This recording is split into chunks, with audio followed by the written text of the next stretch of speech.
Hey Sanjit, can you hear me? Yes, Petri, how are you? I'm good. How are you? I'm good. So I hope the last year has been okay for you. Yeah, it's been quite okay. We actually moved to a bigger apartment with my girlfriend, so it's a bit nicer now working from home, so can't complain. Is it in Helsinki? It's in Espoo actually, so Yeah. this is actually it's only like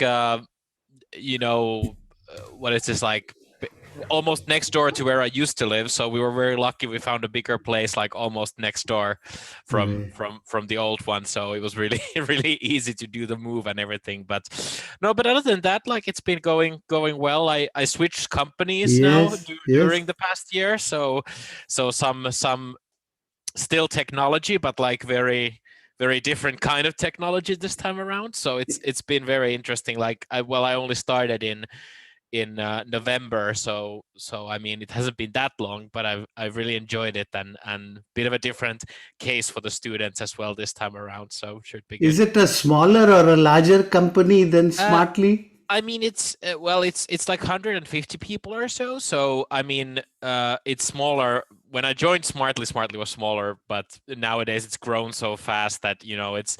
So this is still more of a startup, I would say, but it's still like we there's like $100 million in funding already and stuff like that. So it's not like early stages, but still fairly new technology and all of that. So yeah, very and it's also very interesting because it's not just software anymore. Now it's also the hardware elements. So it's like really Oh. really interesting to kind of deal with the physical world as well for a change. So that's good. How about you? How have you been? It's been tough, you know. We were given 1 week to transition from in person to online in March of 2020. Yeah. And we've done it and it's convenient, it's safe, but I seriously doubt the quality of the learning is the same as an in-class experience. Yeah, it probably depends quite a bit on like the material and kind of like the type of exercises being done and all of that as well. So yeah, like hopefully it goes back to normal. I mean, for some things it's probably quite convenient and Yeah, all of that, but the lower level courses which have one way transfer of mm, information, it's good, but at a grad level where we have to discuss complex cases, yeah. And like all like if you need to do any kind of like brainstorming or kind of yeah like talk more complex things through, I've noticed that as well that it's kind of like you can execute on the kind of the day-to-day stuff, but if you need to like plan for the future or do anything a bit more creative, it's really hard to do that over a video call. So I feel you. yeah. So, we'll just to go over some of the time and format issues. You have 3 hours, Yeah. but it would be nice to give them a short break, maybe 10 minutes halfway through. Yeah, I don't think it's gonna be full 3 hours, but Okay. the way I'll do it is I can actually like screen share a bit and Yes. show you what I was thinking of doing. Um, so yeah, what I was thinking was that because like the way it's sectioned, there's just like my personal story, then there's the kind of the broader industry at large and Vario as a company. So I was thinking when we get through kind of the company part, which is about halfway through, we could have a break there. Then there's the part about the actual like customer acquisition and kind of the marketing strategies we do and so on. And then there's the case study. So I would leave that for the second part, and I'll also take like smaller breaks in between so people can. I'll just ask people to post the questions on the Zoom chat, and then we can have like smaller breaks in between in different sections. So I mean, just for like Q&A, and then let's have like after the company intro before we go into the more kind of marketing specific things, we can take a break there, and then have the kind of the maybe like small break and then the case study to go through kind of for the last part. So this will probably I don't know, maybe like 2 hours altogether. But let's see how it goes. It depends quite a bit on like how many questions there are Sure. and so on. And Um, you need some breakout rooms. um, I think for the case study, how many students are in the class? 15.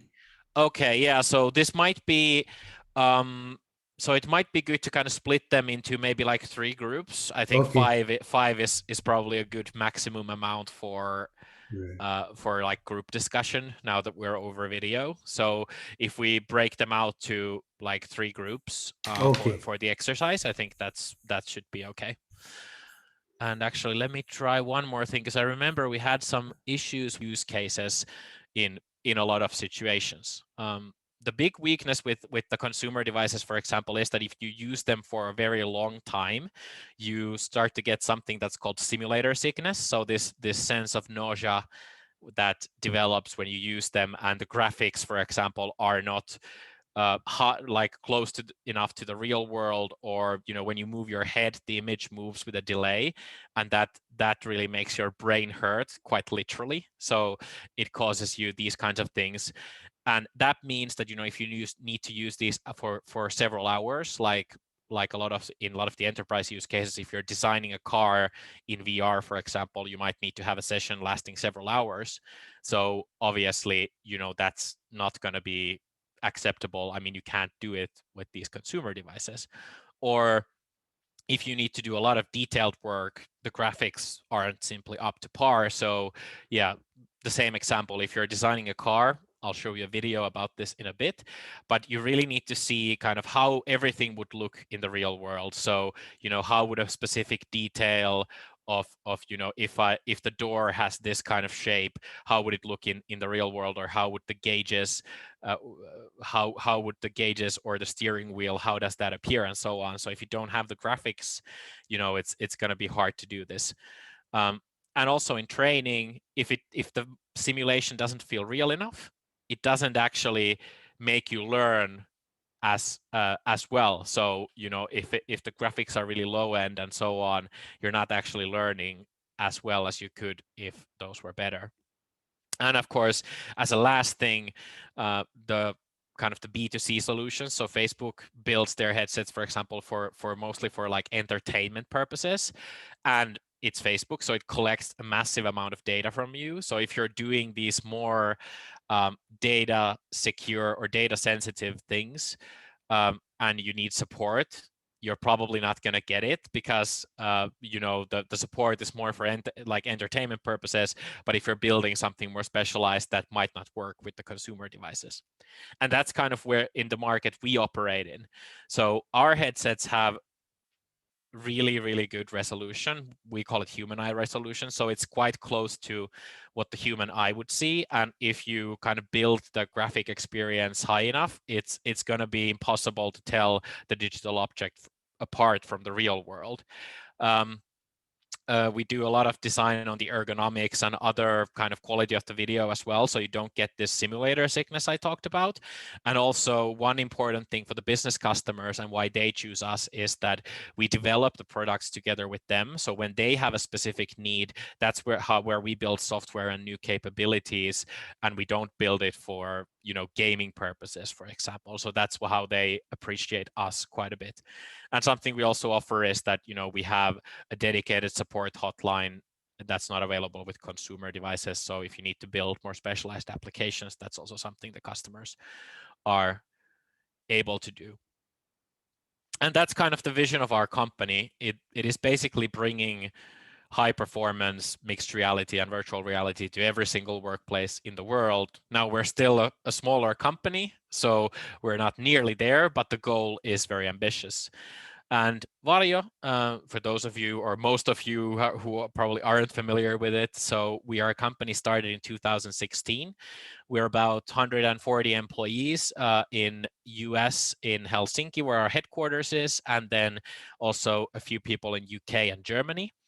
So far, we have about 100 million in funding, and the kind of the focus areas, I already briefly touched upon this, are kind of like the main industries we operate in at the time being, at least, is the training and simulation. So all these kinds of flight simulators and so on, design and engineering, cars, consumer products, and those, and then different kinds of research and medical training use cases. So for example, surgical training is one example of that. Out of that 140 people or so, because this is really high-end tech product, so most of that 100 plus is our different engineering teams, and then our sales team is roughly 30 or so people, and then the rest is supporting functions like marketing, legal, and so on. So we're still a fairly young business organization, and then what challenges that brings about, you'll hear about a bit later. Just a bit more numbers about the company. So like I mentioned, we have physical presence in 4 countries, but we do serve more than 40 countries globally. We have resellers offering our technology in about 30 plus of those around the world. And then we also produce these devices also in China and also in Finland in some cases. So it's not just software engineering, but also a lot of the hardware parts. And here's just a few examples of our customers. I mean, you're probably familiar at least with Boeing, the airplane manufacturer, also different car companies like Volvo, Audi, Fortum, the Finnish power company, who uses our headsets for like nuclear power plant operator training, for example, like safety training and designing new control rooms for nuclear power plants, these kinds of things.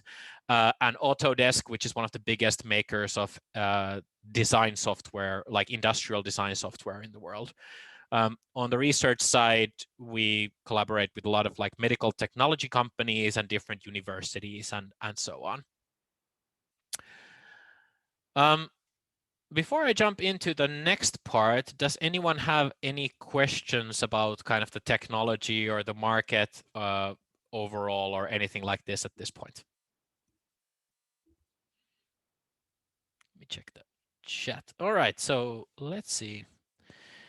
Oh yeah, so Sanjit asked a question. So is there any particular reason that we have our US office in Washington, DC? And that's actually an interesting question because most tech companies are usually in San Francisco or New York or both, right? So, but one big reason for that is that one of the biggest customers for us is different government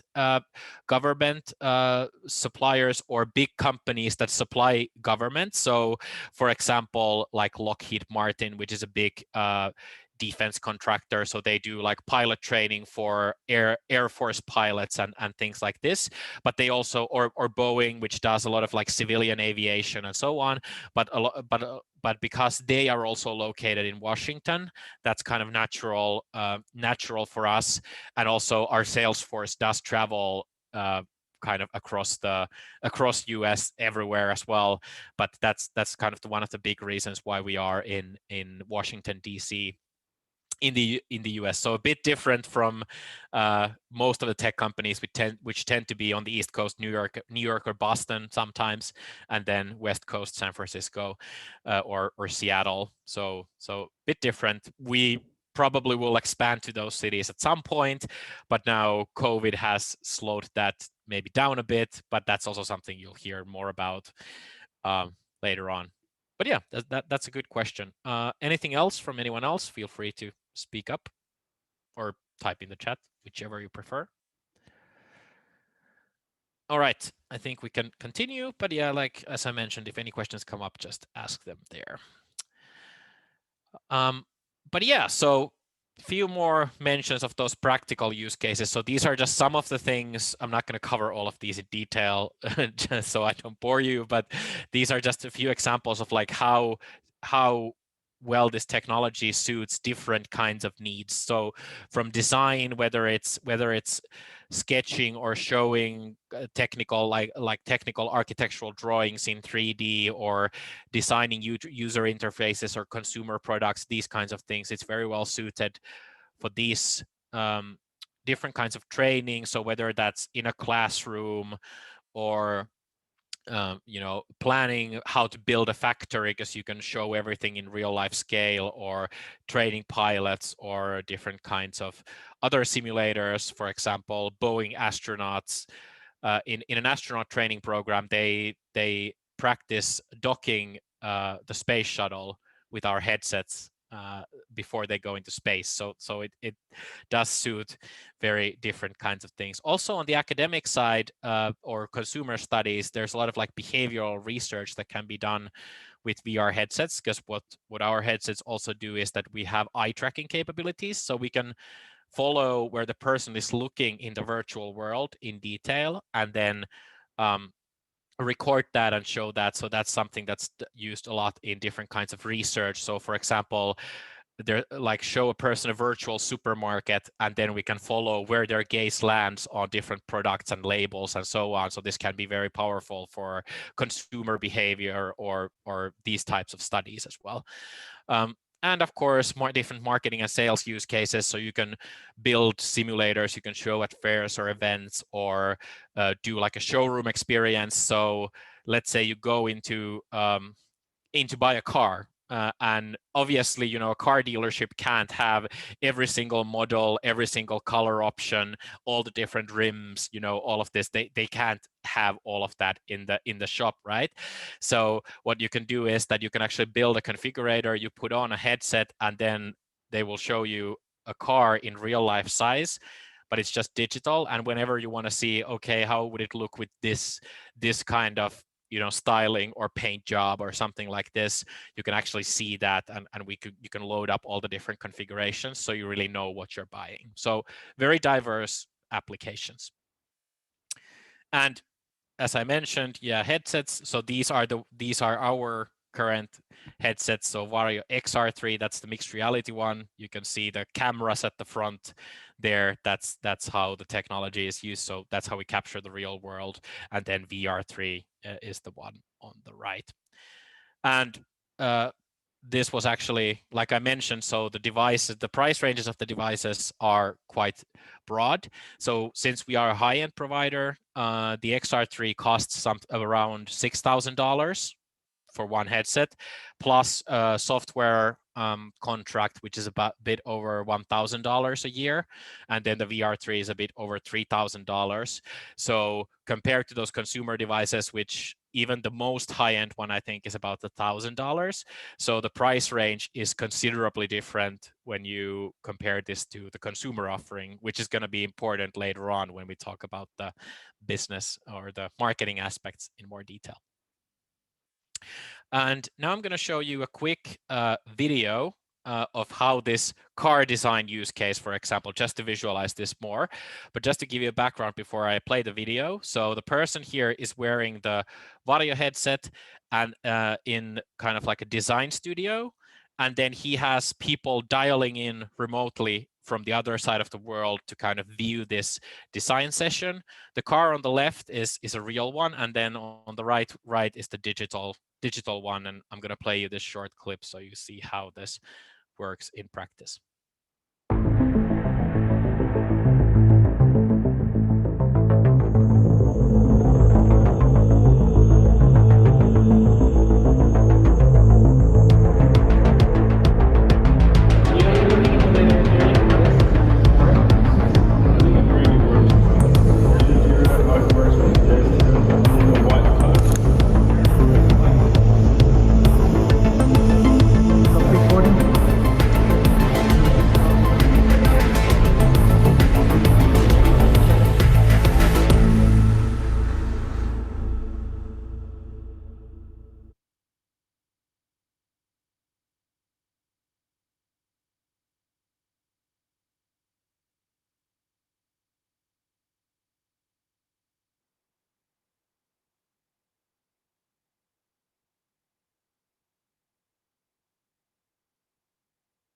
But yeah, that's just one example of how this can be used. So you see lifelike representation. You can change all the details, and people can remotely join in.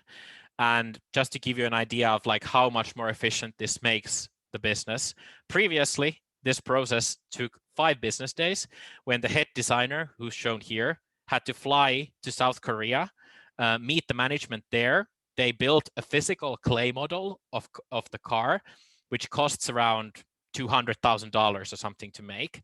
If you need to change any of the details on a clay model, you need to physically go and shave the clay off or add it and so on. So it's very slow.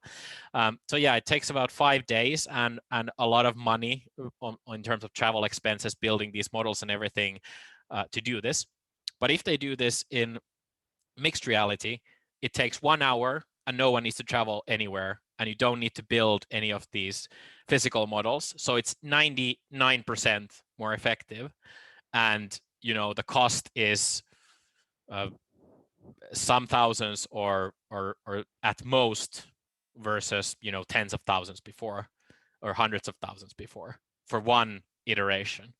So this is kind of like how much this can make things more cost effective. Even if the product is really expensive, the payoff can also be absolutely massive. So that's why these are being used quite a lot.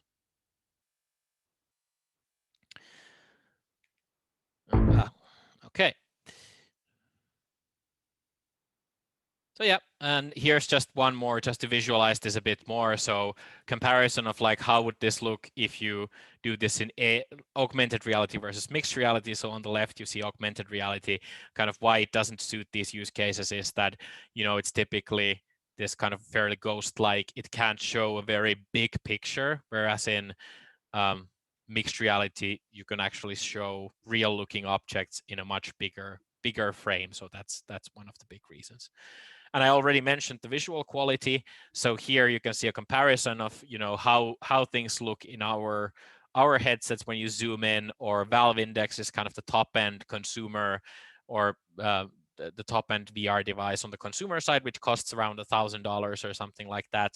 But I mean, if you look at the graphical difference, it's quite massive. Or if you do, let's say, pilot training, you need to be able to read all the meters, or see all the buttons and so on, which is obviously isn't possible with like the lower end graphics. So with these, it is actually possible. So that's kind of a bit on the technology.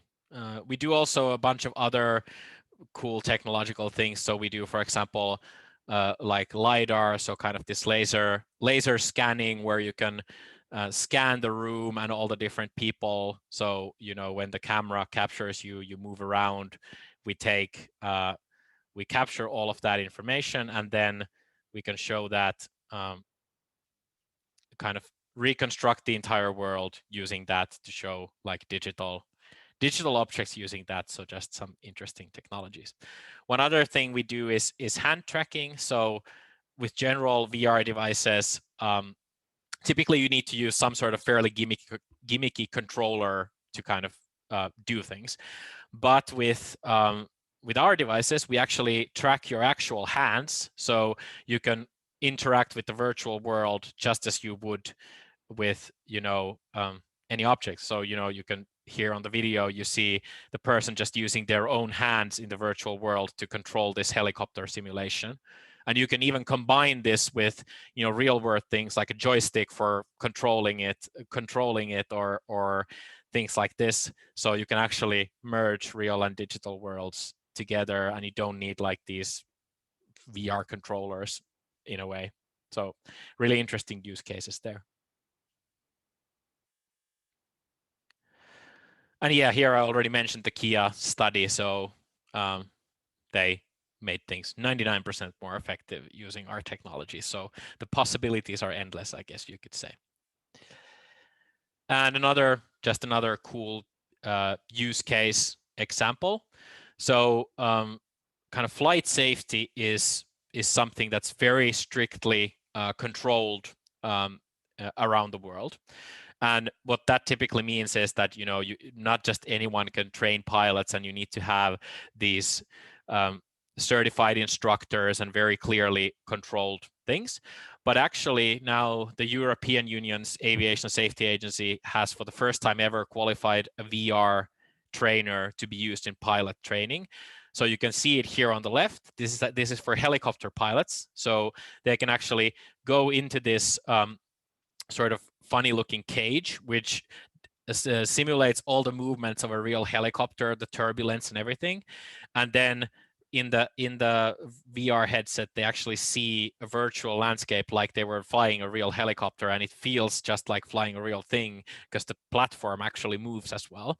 And this is so convincing that this has been now approved for pilot training. So obviously a pilot can't do their full training in a simulator, because if you got on a plane and you knew the pilot was only practicing flying in a VR simulator, you probably wouldn't be too happy, going on that plane, right? So obviously not all of it, but what they can do is they can actually accredit the hours spent in the simulator into getting becoming a fully licensed pilot. So this is also quite interesting.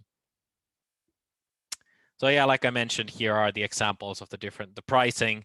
So we are at a very high end scale, and maybe also good to mention that since this is high-end graphics, these need to be connected to a computer, and you need a really high-end computer to run this. So typically you'd need a $3,000 computer to run the software as well.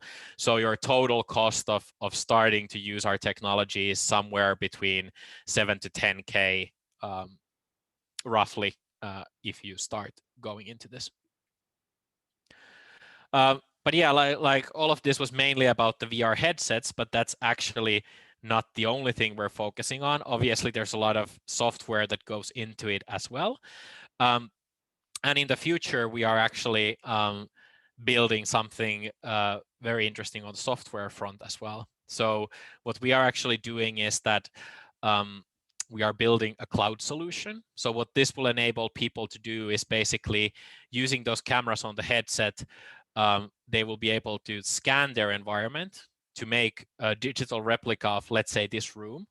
And then using another VR headset, another person can sort of teleport in to this same digital representation of this room, and then they can be in the same space and talk as if they were meeting in person, and so on. And obviously you can combine this with, I showed the car design example, then you can really you can be in the same space that feels real, and you can do these design use cases and so on. So obviously this gets quite interesting, and like the possibilities of where this goes are quite massive. So the metaverse thing that many companies are kind of pursuing is going to be real very soon, I would say. But I can show you a quick promo video of this as well, just to give you some idea of how this works.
All right, now I jumped a bit too much, but all right.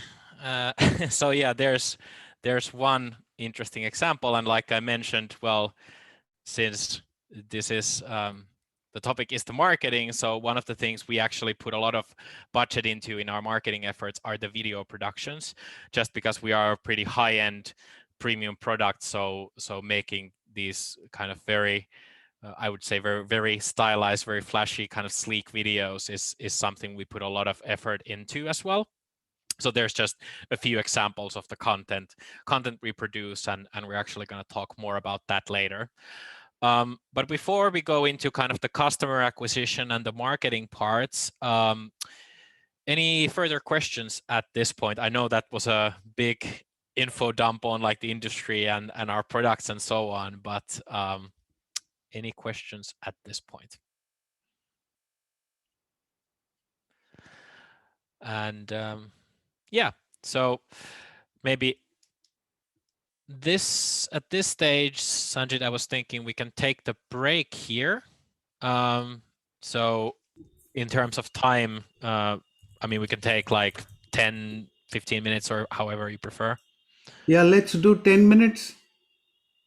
All right. So let's start again at 1 minute past. So we get the full 10-minute break, and during that, if you have any questions, feel free to post those in the chat. And maybe a quick question. So after going through all of this, do you, and feel free, anyone is feel free to answer, but do you feel like you got a sense of like general sense of the industry and kind of like what we offer, because that's going to be quite important in the next stage? Maybe thumbs up, thumbs down. All right, excellent. Yeah, perfect. So before we jump into the next part, enjoy your break, and talk to you in 10 minutes. Thank you.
All right.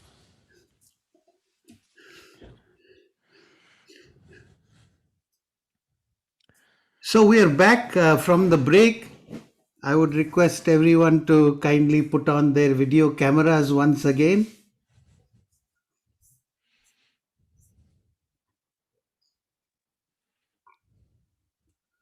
Thank you to those who are willing to put their video cameras on. So, Petri, let us proceed. All right. Let me reshare the presentation and then we can get started. All right. So now we kind of get to the more marketing side of things at this point. So just to quickly recap what I talked about earlier. So where Vario operates in this space is basically we are a high-end provider, so expensive technology, really high quality technology, kind of very applicable to different kinds of use cases, but our biggest customer base is in that simulation space, the design kind of engineering, and then the research and medical fields. So maybe those are kind of the main takeaways. But so when we talk about these fields and potentially others where we are also present, so how do we do our customer acquisition? How do we get people to buy these devices, to use our software, and so on? So obviously for us, there's two revenue sources, which I already mentioned. So there's the device sales, and then there's the software and the services. So right now, these are very closely connected. So like you saw in the slides before, we sell a headset that includes a software subscription, and that's kind of like how you pay for it. But in the future, when we introduce more of these services, like the cloud offering, that's going to have some sort of separate software cost. So, we're going to be doing more and more revenue from the software and service side, but right now it's mainly from the device sales. But obviously, then comes the question, okay, we successfully sell one device, but then obviously we want a lot of these bigger deployments. So if it's a very expensive item, how do you sell many and many of these expensive items at a time? So that's kind of where the typical industries come in. And typically our customers are, you saw some of those logos, they are the larger companies that already have technical resources. So they have, for example, developers or an in-house department that can be responsible for, buying this technology, kind of taking it into use, building the applications, or, using the software connected with it, and so on. So typically, we do have small companies as customers as well, startups and the like, but the sort of biggest customer base is those larger companies with the technical know-how and the budget and the resources. And what this means in the different sectors we operate in, so in the training and simulation space, this is a lot of airlines. Then there's different kinds of simulation companies. So whether that's aerospace, so like I mentioned, that astronaut training use case, heavy machinery. There's a company from Sweden called Tenstar, which uses our headsets to train, for example, crane operators, or like these big mining machines that, you have to be careful driving around so you don't drive over people, for example. So all these kinds of simulation use cases. And then a lot of government organizations, so aviation training companies, the Finnish Air Force, for example, is a customer, and so on. In the design and engineering space, industrial design, you already saw the automotive example in the video before, but also a lot of different kinds of product design. So basically any physical product, consumer electronics, for example, that's used quite a lot. Also just like architecture, planning new factories, these kinds of things. And last, the research and medical space. So especially like surgical training, because obviously there, you train surgeons on actual patients, but you can't, dissect a person just for fun, right? So doing like virtual representations of real looking people that you can then practice doing surgeries on, or other medical scenarios, such as how do you resuscitate a patient who's not breathing, or all these kinds of things. And then a lot of those academic and sort of behavior studies and consumer research and these kinds of things. But that's kind of the main industries. But within these companies, who are the actual people we are talking to? So then the typical customer profile is split roughly into two, or roughly into three in our case. There's typically a business decision maker, the CEO of a company, a vice president of a certain function, these kinds of more senior business people in the business organization. Now, typically they have the budget control. So, like I mentioned, these are expensive products. So they have, they need to approve those, $100,000, $200,000, those kinds of big acquisitions. But the challenge with these guys is that we don't necessarily get to talk to them directly. And they also typically don't understand the technology on a very deep level. So of course we can kind of give them the broad strokes and so on, but kind of like, how do we convince these people who are not industry experts? So that's one big challenge definitely for us. Then there's the kind of the program managers, and these can sort of go into multitude of titles. It can be like the head of the design department, sort of technical lead, these kinds of like people who lead a team who typically uses the technology we provide. They might be able to give an input on the technology that's used, but typically they need approval from the business decision maker. And then they are not necessarily the end user, but they're typically the ones who kind of manage the users of this technology. And lastly, there's a technical audience. So individual developers, product designers, the people who actually wear the headsets and do the actual work. And when it comes to developers, they might build kind of software or choose to use specific software with our headsets and so on. And they're not typically involved with the purchase decision, but of course we do need to convince the end users as well, because if they use our devices and they say good things about it, that typically leads to then repeat business and more orders to the larger team and so on. So there's three very different levels of people with three very different knowledge levels that we need to be able to convince, and that's one of the challenges for our marketing. And if you remember, like I mentioned, we're all only a team of 5 people. So kind of talking to all of these different personas, these 3 different personas in all of the different industries we work in, that's already sort of 9 different personas we need to be able to convince. So how do we effectively do this at scale to all of these industries is quite an interesting challenge. And this is very typical of the business to business marketing use cases, because in B2C, it's a bit more easy because you have much broader kind of customer categories or customer bases to talk to. And it's, of course, highly depending on your product. But in business, these business use cases, you're going to be you have to be much more specific, and you need to talk in the language of that specific industry and so on. So it is, it can be quite challenging. When it comes to the actual customer acquisition, like how do we operationally do this? The purchase cycles can be very long. Sometimes they're quite fast. Someone has seen our technology somewhere and decides, I want to buy this, then they contact us and buy a headset, and that's basically it. So it can be very fast.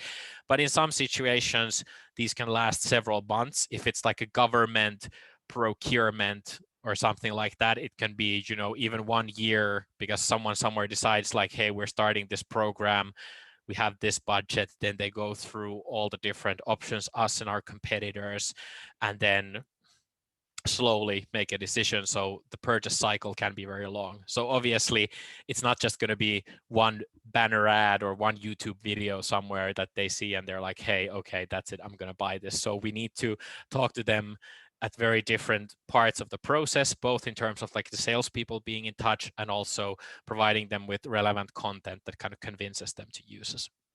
But what are the typical activities we do around this? So of course, the sales activity. So our sales team sends emails, does calls. We attend a lot of events and conferences. Well, now with COVID, not so much, but all the virtual events nonetheless.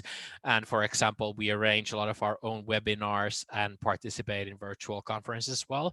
But once the situation kind of gets more normalized, I would say that that's something we're going to be doing much more of. So joining kind of industry fairs and these kinds of things.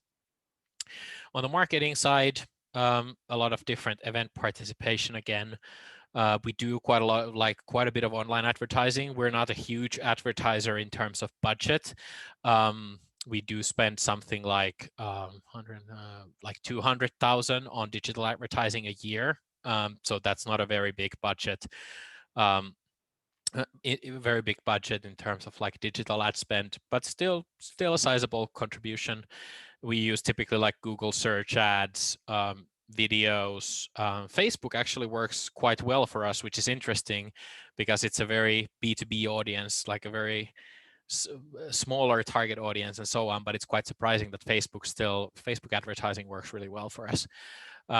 Online content, and I'll show a few examples of this later, but we do write blog posts, we do different kinds of industry ebooks for those specific industries, guides, demo videos, like you saw the Kia example. That's one of the videos we do for more like the end use, demonstrating the end use case. And of course, then the more polished kind of brand advertising type of video, that was the cloud video you saw. So all these different kinds of assets. And of course, then the last part, I already mentioned this a bit, but repeat business is something that sort of, when we do a good job with the customer, they tend to come back and do bigger orders and so on. But I think that's worth mentioning separately as well. But how does the marketing then typically work for us? And this is a very kind of typical way of how this is done in B2B marketing. So this is applicable to many other companies as well, I would say. But kind of if you start from the top, you usually categorize all the people that come into your website. You start from a person who visits. At that stage, we don't know too much about them, right? We see from our web analytics that there's a person coming from this IP address in New York, and they're browsing our website, but we don't really know much more than that about them. But then if they see something interesting on our site, they download like a case study, for example, or subscribe to our newsletter, we get their contact information. So then they become a lead. And from there, once we know enough about them, if we know that they are kind of potential business for us, and this is determined using different kinds of signals. So let's say they might sign up for one webinar. That's probably not enough. But if after that, they download an ebook and or even request to talk to the sales team, then we know that, okay, this is a potential customer. And we have their contact information at that point because we ask for that when they download anything from our website. Then it becomes a marketing qualified lead, which means that, okay, marketing team thinks this is good. Then we pass it on to the sales team. The sales team reviews it, maybe has a quick 10-15 minute discovery call, and at that point they're like, hey, this, we might get some business from that, and then it becomes a sales qualified or a sales accepted lead, meaning sales recognizes that there is opportunity, or if not, they disqualify it and it gets dropped out, but we do keep them, of course, on top of mind and keep sending them newsletters and so on. Then from there, once the conversation moves along and there's really like a chance for the deal to close, it becomes an opportunity. And finally, when we sell to them, they become a customer, and then we do like reactivation and so on.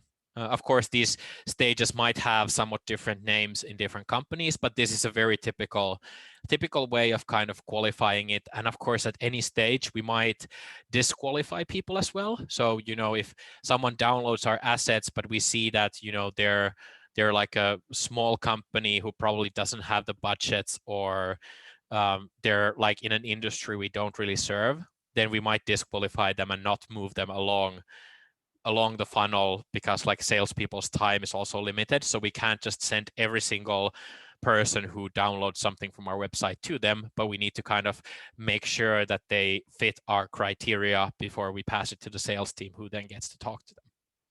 So this is like a very typical way of how we'd go about that. Now, I already mentioned this a bit, but like, how do we stay on top of mind when these sales cycles can be very long? So that's where the content really comes in. Like I mentioned, we don't have very extensive advertising budgets. So that means that, you know, we can't just like push our ads to every single person, but rather, you know, we write good content. That's something other people then share on social media, that we can send over email to our email list and so on. And you know, these are so we do different types of things. We do a lot of like white papers and ebooks, so more in-depth guides for different industries. And here we really start from the basics, kind of explaining, you know, the differences between the technologies like I did in the presentation, then moving on to like what's the business opportunity in this specific sector, and then to the more deeper use cases. So this is again a way of talking to those three different personas that I mentioned, remember? So, you know, if we have this white paper on pilot training and simulation, it goes from, you know, okay, what is VR, what is AR, how is it used in pilot training? Then it goes into what's kind of the specific technology requirements. Okay, you're looking to train pilots in VR. What kind of technology should you be looking for? And surprise, surprise, the answer is our technology. But of course, like on a more general level, we show some use cases and customer testimonials and so on. So this is one good way of staying top of mind and getting discovered by producing this really good content. Then we run our own webinars to get either in-house or with partners. So we invite our customers to present how they did a design case. For example, we've had people from Kia tell about how they run that design process that I showed you the video about. We also write like blog posts that delve deeper into our technology. Again, that's more for the developer audience and so on. So like I said, customized content that attracts in these different personas. And then, you know, that's more for the discovery and staying on top of mind, but then we do lead nurturing to move them along in the pipeline. So like I mentioned, once they do those specific actions and we know more about them, we move them ahead. But how do we actually do that? So this is a typical kind of scenario of how it can go for us. But of course, there's, you know, hundreds or thousands of these potential paths, but this is just one example of that. Because in B2B situations, when you especially when you have expensive products and services, people are not immediately ready to buy. So, you know, if they sign up for a webinar and we would be calling them immediately, they were like, yeah, I just wanted to watch a webinar. I don't care about buying this stuff. So obviously, it's a more of a process. So typically how this could go is that, you know, they see a targeted ad or they just discover our website online. They visit it, they sign up to watch a webinar, either live or via recording. That's where we get their contact info. Then we send them a follow-up email with let's say a relevant ebook. If we know the person is in industrial design, so they're a car designer, for example, by title, then we can send them, hey, you know, we have this ebook about, you know, VR in industrial design. Suddenly that might be very interesting to that person. Then they are like, hey, I want to download that. So they go in, they provide some further information about themselves, they download that. Our data systems recognize that automatically. And then we send them an automated follow-up email like, hey, we hope you enjoyed the ebook. How about talking to our experts?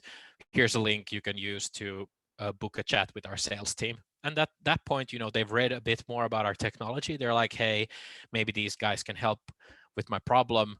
I'll book a chat. Then they send their info, and then our sales team gives them a call. So this is one practical example of how we can little by little kind of convince them that we are a good choice. Of course, we do also just like more discovery type of things. So just like calling up companies that fit the profile and so on as well. But typically that has a much lower success rate. So this is something that we really kind of put emphasis on, more like the lead nurturing and the pull strategy. So making them come to us rather than pushing our stuff on them all the time. Now, of course, there are a bunch of challenges, and I briefly already mentioned some of this stuff to you already. So first of all, like I said, this is very specialized technology, and it's a very high-end spectrum of that specialized technology. So, the customer must have some technical resources, and they need to have a budget to be able to afford our products. Of course, at least some of the decision makers, not all of them, but some of them really need to understand the technology, because they need to understand why we are more expensive, but why we are still the better choice compared to these cheap headsets and competition and so on. Also, a lot of times, because VR has been around for quite a long time, but it really hasn't, the quality has only started improving in the past 5 years or so. A lot of people might have tried it earlier and got burned because the devices weren't good enough. So how do we actually convince them that now the technology is much more mature and has changed? So kind of how do we convince them? This is a big challenge for us sometimes. And of course, as the technology, you remember that $72 billion market, that means more investment, more product development, and so on. That also means that, the device costs come down, but at the same time, the visual quality goes up. So consumer devices are getting better. We are now really high, expensive and really high end, but give a few years, the consumer technology is going to catch up to our current specs. So we need to be able to offer better devices, maybe at cheaper prices and so on. So we need to be able to offer solutions, and not just, we can't just compete with the tech specs forever. There needs to be kind of a business case to show that, you work with us and you succeed and you get the biggest benefit. And this I already mentioned a bit. So especially with traditional companies or organizations, especially government contracts and so on, the procurement cycles can be very, very long. Decisions might take a long time. So how could we maybe move them along the decision path a bit faster? Or how do we provide them with the right documentation and so on, that they're informed about our offering well enough to kind of estimate us versus the competition? And yeah, like I mentioned, this is very new technology, and we are really like a high-end industry leader, but this tech changes really fast. So that might not always be the case. And for example, Apple has been rumored that they will release their first headset in 2023. Of course, this hasn't been confirmed yet, but we have been able to successfully compete against giants like Facebook, Microsoft, and so on already. But that's, with more of them entering this and putting more investment into it, that's always going to be a big challenge. Of course, it's not their only business. We only do this, so that there's some advantage there, but it's definitely, we need to kind of keep pushing the development of the technology and have good relationship with the customers, serve them well, and so on as well. And of course, I mentioned our sales team is small, so kind of how do we encourage repeat business? They need to chase new customers, but how can we encourage the current customers also to buy more? Also, just briefly, like I already mentioned the effects of COVID a little bit, but how has that actually affected our business? So there's actually been both good and bad in this regard. First of all, like the product adoption itself took a huge leap forward, because when people needed to go to remote work, and I mean, it's easy enough for following lectures online, or if you're a software developer, just like coding remotely, not that big of a change, right? But imagine designing a car where you're used to working in a studio in person with the other people. All of a sudden, this is not possible. So they needed to adopt and find these kind of remote friendly solutions really fast. So that really helped us in our business as well. But on the other hand, that also introduced some challenges, because it's very hard to demo. You can, like I showed you the videos, I can show those, but because it's so so convincing, you kind of need to see it to believe it, meaning that we need to get a person to actually wear the device and see a demo in person. But with all the meeting restrictions and all of that, it's very hard to get in-person meetings, and we don't necessarily even want to have those in certain markets all the time. So kind of convincing some buyers has become a lot harder just because we can't show the technology live. Of course, this has luckily now started to improve a bit, especially in the US, but given with the Delta variant again out there and so on, like who knows? So this is one big drawback. And of course, another thing was that even if they need this kind of technology with COVID, a lot of the budgets were also slashed. So, a lot of these, especially these longer procurement cycles and stuff like that, simply were put on hold and are taking a longer time. Of course, it's recovering now, but there's definitely been effects on the business as well. And yeah, before we go into the case study, any specific questions about the marketing and customer acquisition parts?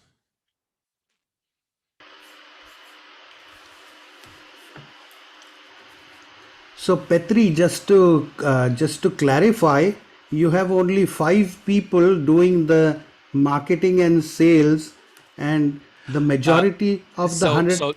Yeah. So it's the sales team is about 25 to 30 folks, and then marketing team is 5 people. So we do have a sales force in addition to not just 5 people selling and marketing, luckily. But yeah. Okay, good. So again, it may be 40 people in marketing and sales, but out of the remaining 100 people, more are engineers and technical people, right? Yes, correct. Yeah, so of course, when you do the hardware and the software, you need a lot of like specialized people. So if you think about everything that goes into the headset, there's like lenses which needs opticians and there's like electronic components, so you need electrical engineers, and you need to have all of this talk to the software to kind of make the graphics look good, and you need to prevent it from overheating, and all of this. So that's why you need a lot of the engineering resources as well. Any other questions?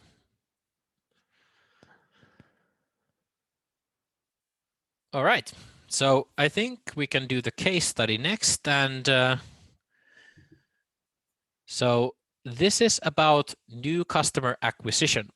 So I don't know, like in terms of time, I think this could be good. So we can break into smaller groups. You can have a discussion for about 10, 15 minutes maybe, and then we can do a discussion afterwards, and then we have a final wrap up. But basically, there's no really strict kind of parameters. The goal is just remembering everything I talked about, the landscape of the business, how we do customer acquisition, what kind of marketing we do. I would be interested to see what kind of suggestions you would have for improving the new customer acquisition. So this is actually, we don't need to make it either like how do we get completely new customers, or how do we sell more to our existing customers. That's your goal, to kind of come up with some new methods, or maybe how you would improve something we did. You should have the presentation link sent to you by Sanjit and also in the chat, so feel free to use the slides as a resource as well. Just some tips here. Keep the typical customer profiles in mind. So business decision makers, the kind of the team lead or the program manager, those are the main 2 audiences, I would say. How do we go about convincing them? How can we address the challenges I mentioned? These how could we maybe speed up the sales cycle, or how do we talk more effectively to people who don't understand the technology but understand the business benefits, or something like this. So things like that, and some example questions you can see here. Those might be a good place to start, but I would definitely be interested to see and hear your ideas. And let's see, it's now 1/2 past, so if we break out to different groups and come back at 1/4 to, and Sanjit, maybe you want to do the breakout rooms. I don't know how that that functions, so you can do the operational part if that works.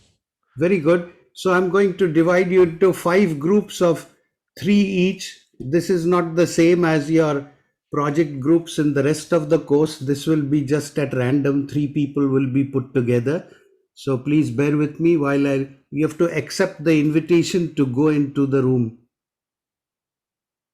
All right. See you in 15 minutes.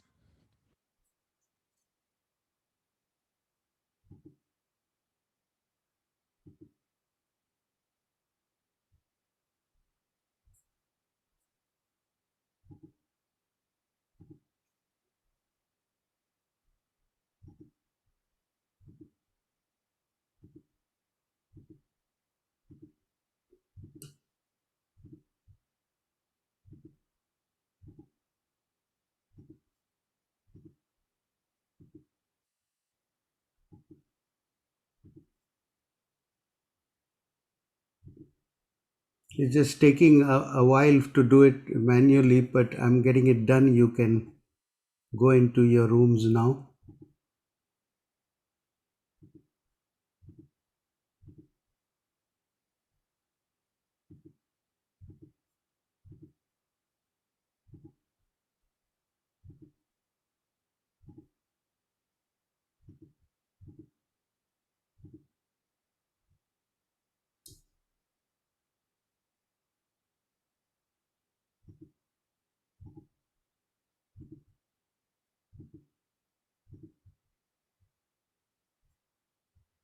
Okay, everybody's been assigned.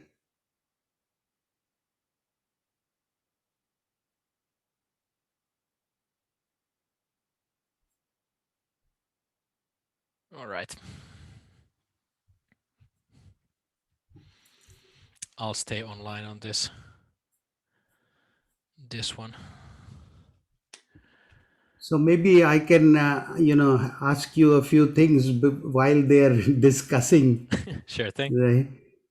It's a very, very interesting company, and I'm so pleased that you're in this exciting new area. Um, Yeah, I it's been really, really, really cool. I have to say, like just seeing the technology in action, it's really nice. right. So one of the things in terms of the challenges was how to do those demos when COVID.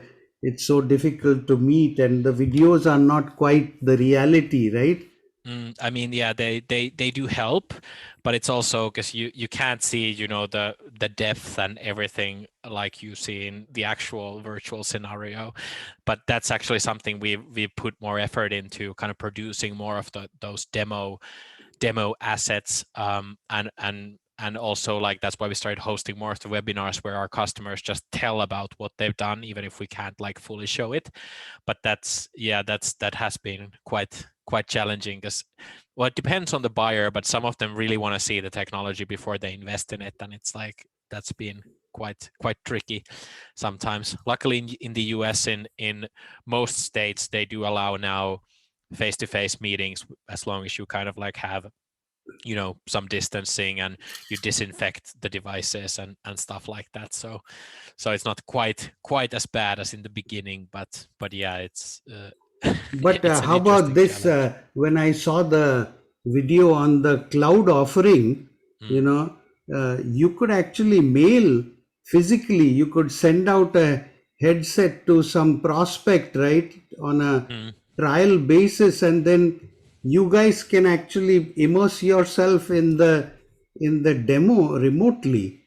Yeah, that is actually like a pretty good idea. I think like well, of course, now the challenge is that it's a very new product, so it's not that ready yet, but I think that's definitely something that if we can, like, as long as they have a computer that's meets the specs, we could send them that device and then even maybe help them do kind of the remote setup, and then we could even yeah, meet in the virtual world. So I think that's going to be definitely something we're gonna try to take advantage of, but of course it needs to be a bit more ready the solution before then.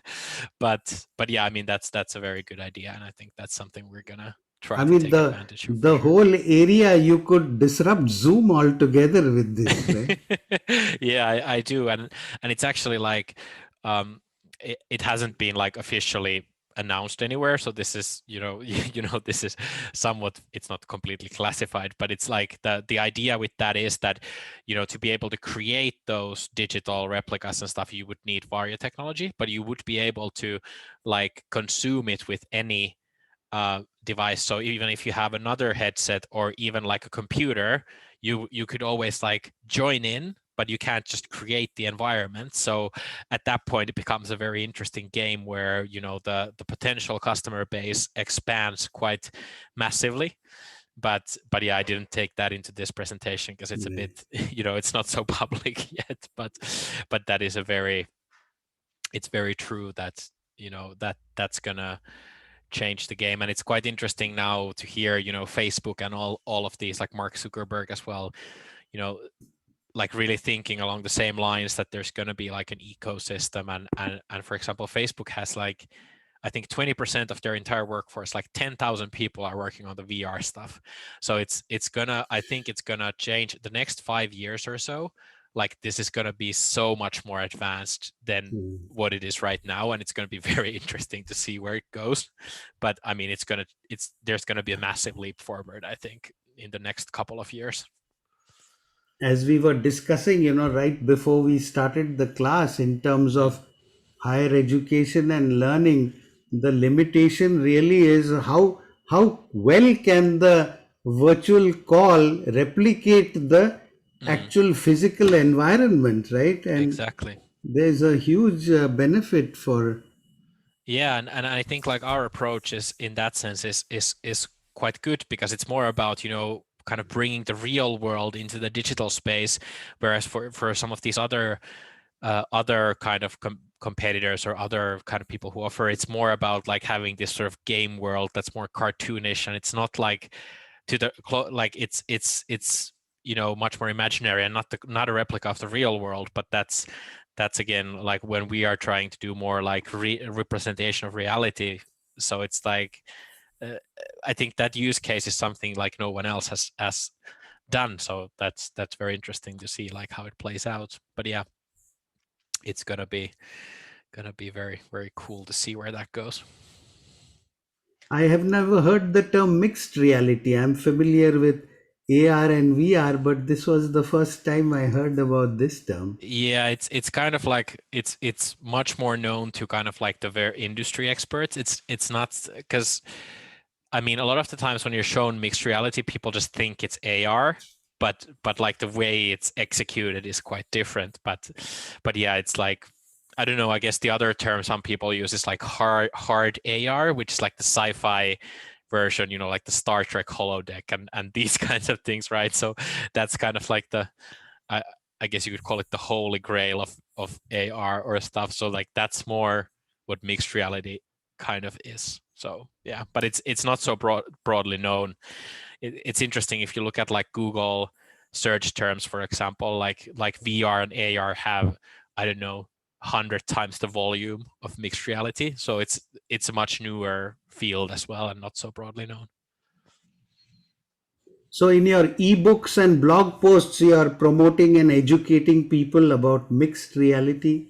Yeah, exactly. So we kind of lay out all the three technologies, what's the benefits of each, what's kind of the cons, why you should maybe consider mixed reality, but also that, hey, this needs more powerful computers and so on. And then a lot of it is of course like showing the business case. I think like that it's going to be interesting to hear what the students' replies are going to be, but that's really the thing that, okay, even if you can't understand on a deep level like how this plays out, but if we can show those things like, hey, you can show this digital car in the real world and you can do this design work and it saves you all this money and time, then I think that's really the how we kind of convince the people with the budget controls, I think as well. So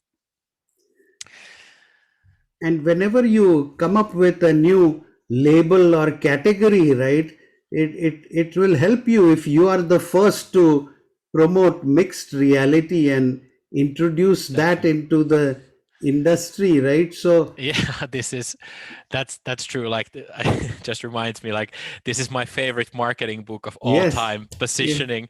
I have it on my bookshelf right next to my office space.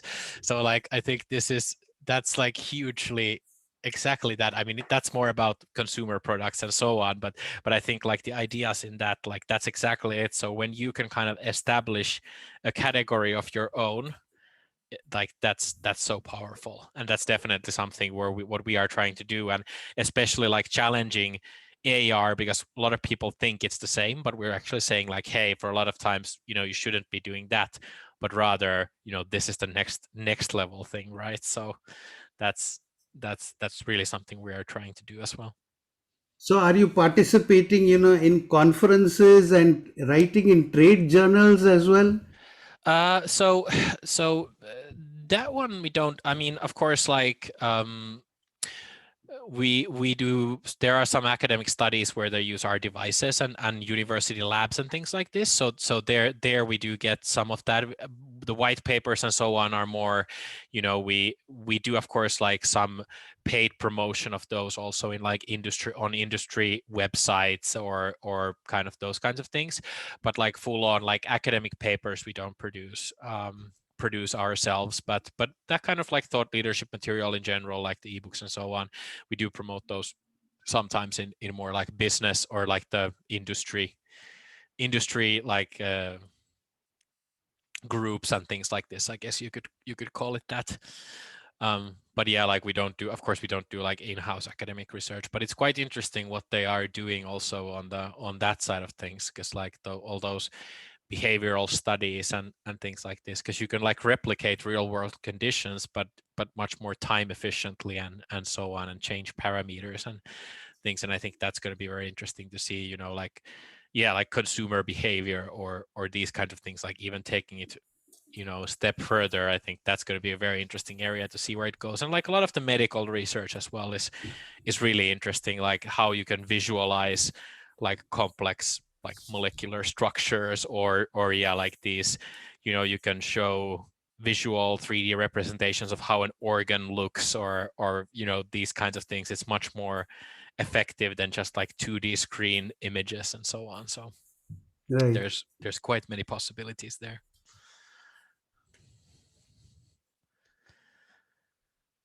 Right. Let's see. A couple of more minutes and they should be back. And this is a private company, right? It's not gone public yet. Yeah, not yet at least. I don't know if there's any plans of sometime or when or what, but let's see. But it's quite interesting. We have a lot of like a lot of the founders and so on, like for example, our former people from Nokia, because they have a lot of that hardware expertise, a lot of the people who worked on the mobile phone cameras and things like this. So they're quite veterans of the industry already, some people. So it's And it's are quite. they from University of Tampere?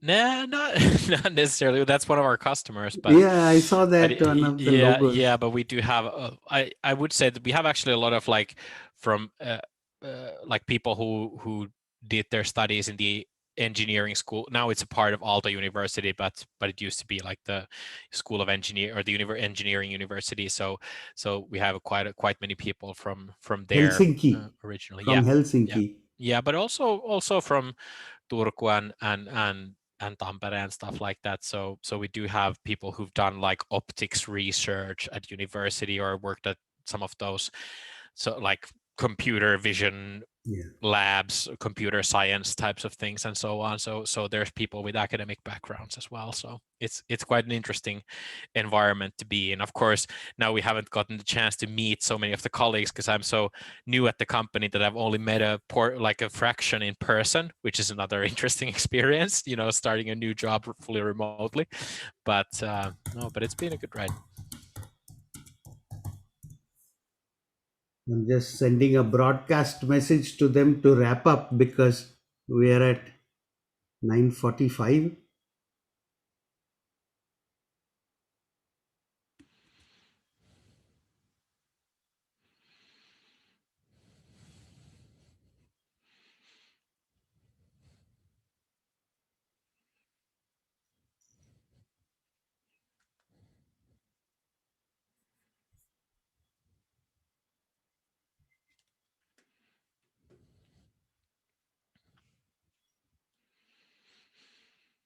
So actually, we have 13 people rather than 15 as I thought. So we have 3 people in 3 groups and we have 2 people in 2 groups. All right.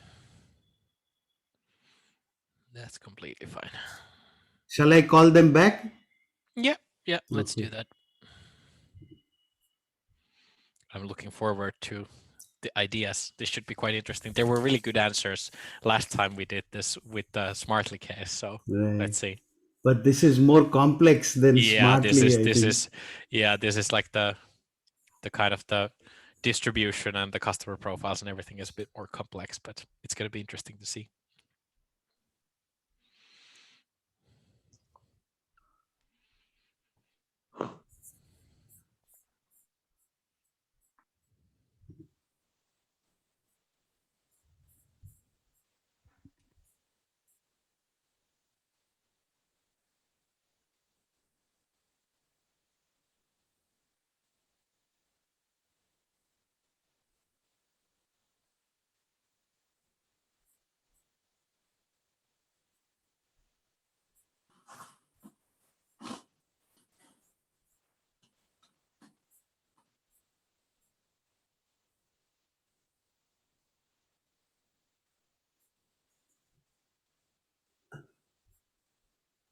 All right, I think everyone's back.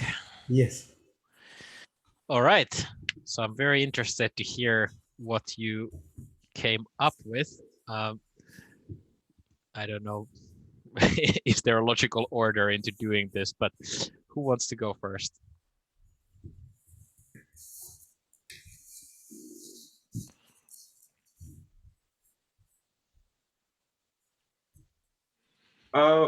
If no one else wants to, we could go.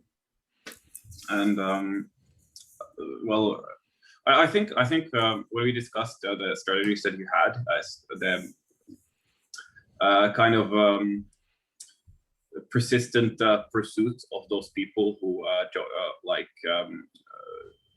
come to your website and such was actually a really good idea. And I think the main thing that we discussed that would be interesting would be to make it kind of even more aggressive in a way, especially during COVID, when a lot of firms that traditionally haven't been too amicable to these kind of new technologies, or not amicable maybe, but not interacted, especially with this kind of VR system. It would be pretty interesting to see to go directly to those kind of possible customers and market directly to them. For example, some auto companies, car manufacturing companies, and such, or car design car companies would probably, some of them probably don't really see VR as an option at all, or couldn't even considered it. So going that kind of aggressive more like proactive pursuit of customers might be an interesting way to push it forward. So more like, were you thinking more in terms of like more targeted advertising, or just having taking more sales calls to like specific companies, or yeah, I was thinking like sales calls, and especially for like specifically figure out which kind of car companies are struggling with COVID, which kind of car companies don't seem to include this kind of technology, because I feel like that kind of information should be fairly easily available, and figure out which ones would be then amicable, and then see that we actually need this, and then like that kind of market research from like that end. Yeah, that's actually a very good answer, and I'll tell you like how we've actually been solving this a bit already. That's also a correct answer, if you will. I mean, there's no right or wrong here, but that's actually good. So especially car companies, especially if they're trying to be more like premium and not like low end companies, they love to talk about all the new technology they use, because it makes them look like the more advanced option. It's attractive to their customers and so on, so they love to brag about this. So the ones that don't really advertise it probably are the ones not doing it. So that's actually a very good point. And we've actually like recently hired more more like sales development representatives, so people who call in and try to book the meetings and so on, who are working in this sector, for example, especially. So that's actually something we quite recently started doing more heavily as well. So that's a very good idea. So kind of like being more targeted on the sales side, but also something we are doing is I showed those content pieces, so doing more targeted advertising as well, because for example on LinkedIn you can target people based on the industry they work in or even the company they work in. So we are doing more targeted advertising. So hey, we have this car design in VR ebook, for example, so doing targeted ads for car companies with that. So that's something we are as well looking into. So that's a really good idea. Did you have anything else, or should we move on to the next group? Oh, that's right. The main point. Yeah, thank you. Yeah, thank you. That was a very good one. All right, next group.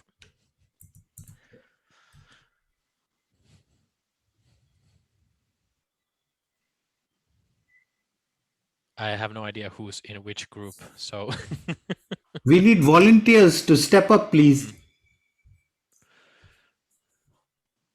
I mean, yeah, we talked, for example, about the use of familiar language, especially with the CEOs and others who have no deep understanding of the technology stuff. And since on the slides it was said that the program managers need the approval of business decision makers, so that's something that we discussed and thought that was relevant. Yeah, this one. Any ideas there, like how would you go about doing that more specifically, or was it just more general that we need to be careful not to use too much industry jargon or stuff like this? Yeah, exactly. And maybe like explain some of the stuff also through like examples and like in an easier way so that everyone can understand it. Yeah, that is a very good point. What we've done on that side, for example, is that I showed you that short Kia video, but we've actually started producing more of those demos showing, what are actual kind of end applications you can do with the software, because that works great both for like the specialist who understands the kind of the background of how maybe this is built, but also for the business user, because they can just see a video like, hey, now we can do it this way, and you don't need to explain it with any complex language. I think that's also a good point, that we need to avoid being too deep in the industry terms, because even if it makes sense for the technical, like the program manager persona, then if we use too much like tech speak or whatever, then the business users, even if we send them some material, they're just going to read about it and they're like, oh, this is boring, I don't care about this, or how does this relate to me, right? So that's actually something as well. So another thing we've done for this is also we've done these like short form, like 1 or 2 page case studies as PDFs as well, which are more about, hey, they took technology into use, and then we mainly highlight kind of the business outcomes of that. So Kia made their design review 99% more efficient, or what was the other example, like like someone lowered their cost for designing new models by 90%, or things like this. So very clear kind of business highlight numbers and that kind of storytelling. So yeah, that's also something I think that's something we definitely should do even more of, given that it's a very complex landscape. So that's a very good point as well. Anything else? How about the next group?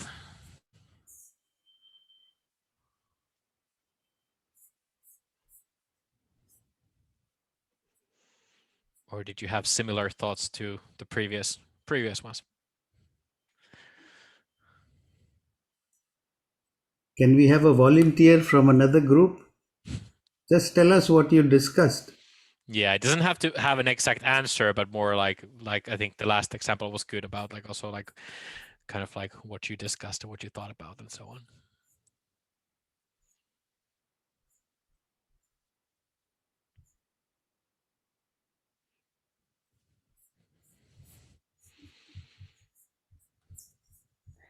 Okay, well, I don't have a direct answer to any of the questions, but me and Hafiz talked a bit about, as you mentioned, some people might get like nauseous or sick from the VR, and that's actually happened to me. And I couldn't use the glasses for more than 10 minutes without feeling like really, really sick.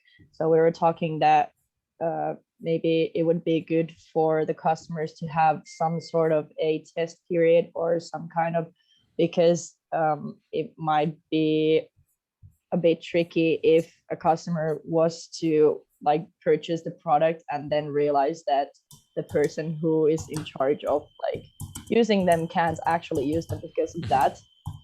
So some sort of like a test period, or like just letting the customers try them out first would be good. Yeah, that's actually a very interesting idea. Like one of the edges we have that almost nobody, or I'm not going to say with 100% certainty that nobody, but almost nobody gets sick using ours.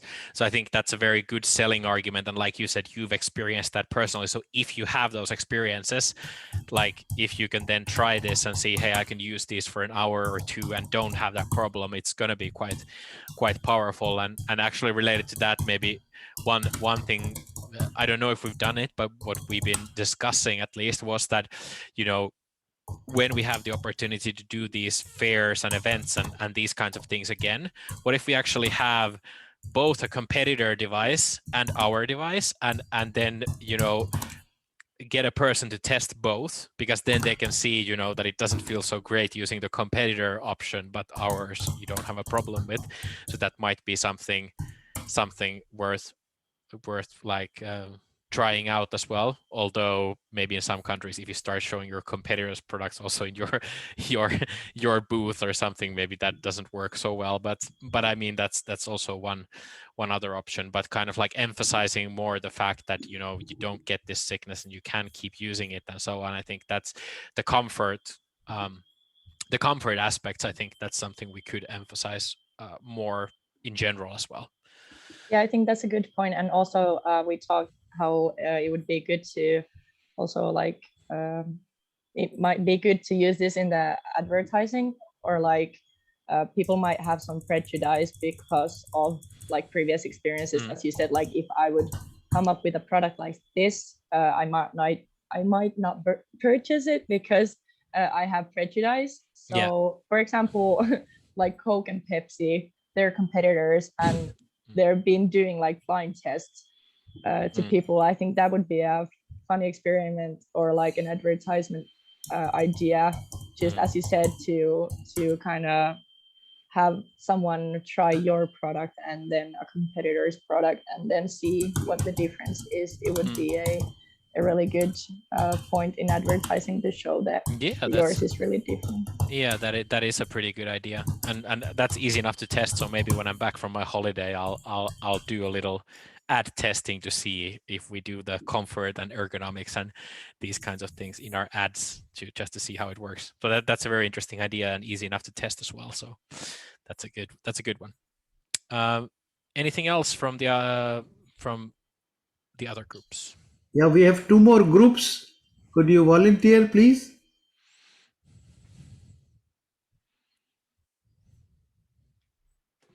I mean, I think our group discussed something very similar to what Jade's group was saying, like the possibility of maybe doing like trial runs with potential customers, because I think like maybe like these potential customers might not have the best understanding of how your product may help their, for example, design processes, etc. So maybe like a trial period could help them like actualize like the real benefits and like convince them to buy the product.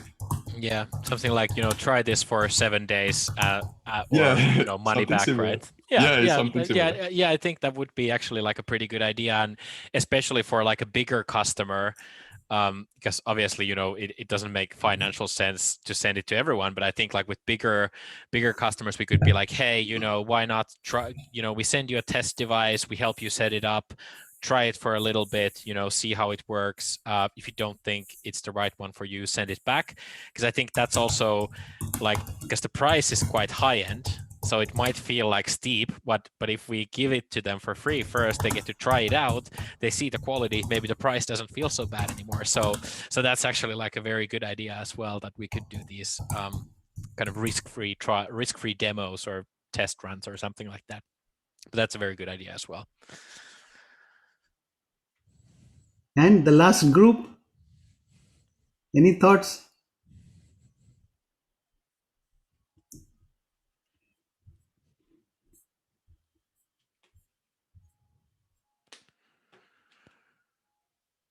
All right. But yeah, if there's no more inputs, like, thank you. Those were really good answers, like great discussion there. I think that's about it from me. Yeah, here's my contact info. Feel free to connect with me on LinkedIn. Send me an email if you have any follow-up questions or anything like that. And yeah, like, I think we just had a sort of free form. Any other kind of questions come to mind about, you know, the company, the VR space in general, or anything else? You know, now's the time to ask. I'm happy to answer any questions you might have. So Petri, where do you publish your blogs? So it's on our website. So if you go to varjo.com, and then at the bottom, or you can actually find it in a couple of places. So there is, if you scroll to the bottom, there is this kind of highlight of all the blog articles. Or if you don't go to varjo.com/news, that's where you also find all of the blogs and the ebooks and everything we publish as well. Do you participate on LinkedIn for thought leadership? I mean, we do, of course, manage our own channel, so we post there, and then, you know, we encourage our employees to share and so on. And of course, I personally also share just some industry news and things like this as well. So we do that quite a bit, and especially in some of the verticals, like I would say, especially in kind of like the training and simulation space, like like a lot of those people might not like use Facebook that much, which works quite well in the other industries as an advertising channel. But I think on LinkedIn it's easier to reach some of these people, so that's why we also try to use it quite a bit as well, because it's just easier to reach some of our audiences versus the other social medias. So that's something we do as well. All right, but if there's no more questions, thank you so much, everyone, for you know joining in, and thanks for your great case answers. That gave me some interesting ideas that we can try out for sure. But yeah, like I said, feel free to connect with me, or, you know, follow up on email if any questions come up. I'm happy to tell you more. But I think that's about it, and we can wrap up the session. I think, Sanjit, you don't have any more stuff coming in afterwards, so you get to enjoy the last hour. So you get 1 hour back. So please join me in thanking Petri for a very interesting and insightful presentation. And for the rest of you, tomorrow you will be working on your first large case, which is on farm electronics, and I look forward to seeing you all next Monday. Have a great weekend. Bye. All right. See ya. And have a good vacation, Petri. Thank you. Bye. Thank you. Thank you. Thank you. Thank you. Bye. Thank you.